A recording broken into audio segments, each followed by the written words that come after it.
The sky above Chicago didn't just light up with jets this year.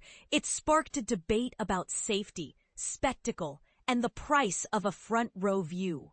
Imagine being strapped into a military plane at 12,500 feet, the wind howling past your face as a team of skydivers leaps into the void. That's exactly what two Chicago Sun-Times photographers experienced firsthand during the 66th annual Air and Water Show. But here's where it gets controversial. The same jaw-dropping performances that thrill millions also left a trail of shattered windows and shaken nerves in Lakeview. Could the Thunderbirds' low-altitude drills have been pushed too far? Let's dive into the drama, the danger, and the daring behind the show's most unforgettable moments.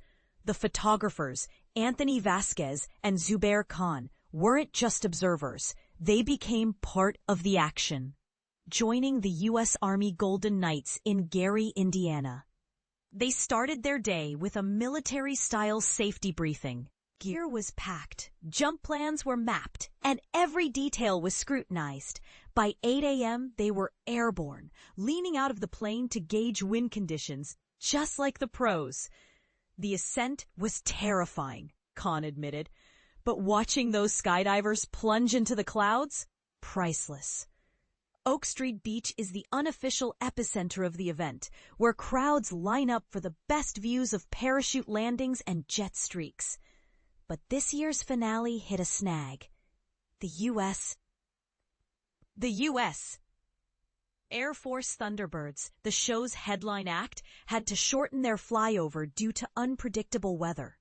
Deputy Commissioner Bria Perdaman explained, safety came first, so the final performance was abbreviated, and the Golden Knights and Two Dudes had to be postponed entirely. And this is the part most people miss.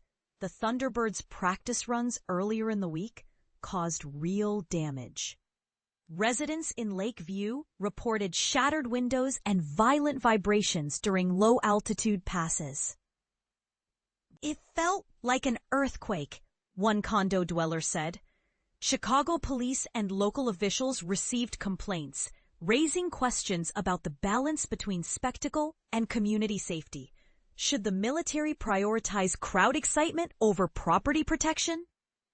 The Golden Knights' performance, though delayed, was a masterclass in precision. The first trio of skydivers deployed the U.S. flag using tiny streamers to signal wind direction for the rest of the team. From the cockpit, Khan described the surreal mix of nerves and awe. Everyone else was calm. I was the only one sweating. After the last jumper exited, the plane circled back to Gary, completing the mission. For the photographers, it was a front-row seat to the invisible choreography that turns chaos into art.